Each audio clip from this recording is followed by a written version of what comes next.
Turkey నాటోలోనే ఉండి నాటోని దెబ్బతీస్తూ ఉంటుంది.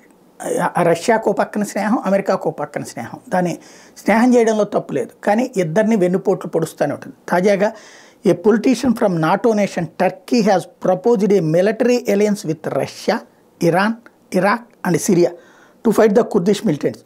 We should immediately set up military cooperation with Syria, Iraq, Iran and Russia to eliminate separatist and pseudo-Islamic terror organizations in northern Syria and Iraq.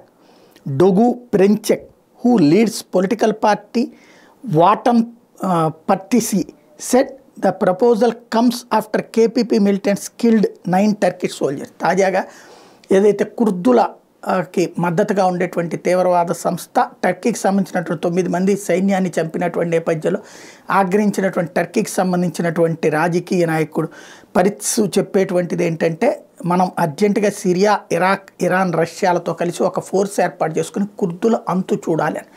ఇరాక్లో కుర్దులు ఉన్నారు, ఇరాన్లో కుర్దులు ఉన్నారు, టర్కీలో కుర్దులు ఉన్నారు. కాబట్టి వాళ్ళందరినీ అంతం చేశారు. మరి వీళ్ళు జెనోసైడ్ గురించి మాట్లాడతారు.